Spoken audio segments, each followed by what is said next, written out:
नमस्ते, जय श्री राम। आज मैं आपको सुनाऊंगी रामायण की कहानी जिसमें राम सेतु में गिलहरी का योगदान क्या था।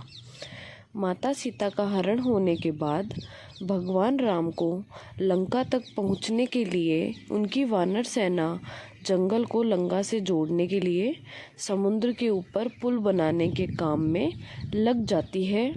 पुल बनाने के लिए पत्थर पर भगवान श्री राम का नाम लिखकर पूरी सेना समुद्र में पत्थर डालती है। भगवान राम का नाम लिखे जाने की वजह से पत्थर समुद्र में डूबने के बजाय तैरने लगते हैं। यह सब देखकर सभी वानर काफ़ी खुश होते हैं और तेज़ी से पुल बनाने के लिए पत्थर समुद्र में डालने लगते हैं। भगवान राम पुल बनाने के लिए अपनी सेना के उत्साह और समर्पण को जुनून को देखकर काफ़ी खुश होते हैं। उस वक्त वहाँ एक गिलहरी भी थी जो मुंह में कंकड़ उठाकर नदी में डाल रही थी।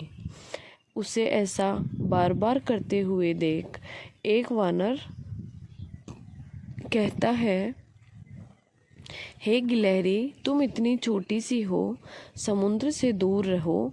कहीं ऐसा न हो कि तुम इन्हीं पत्थरों के नीचे दब जाओ। यह सुनकर दूसरे वानर भी गिलहरी का मजाक बनाने लगते हैं। गिलहरी यह सब सुनकर बहुत दुखी हो जाती है।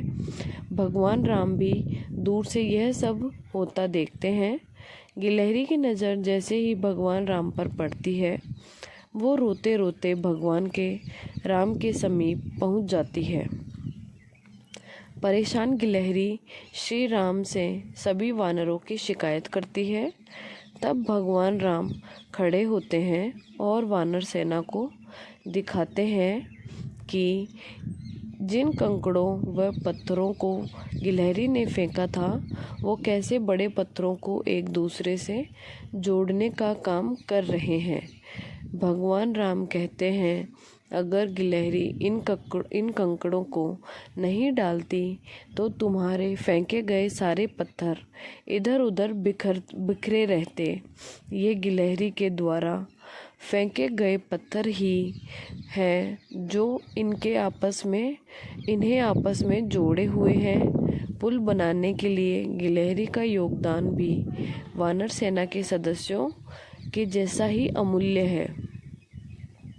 इतना सब कहकर भगवान राम बड़े ही प्यार से गिलहरी को अपने हाथों में उठाते हैं। फिर गिलहरी के कार्य की सराहना करते हुए श्री राम उसकी पीठ पर बड़े ही प्यार से अपना हाथ फेरने लगते हैं।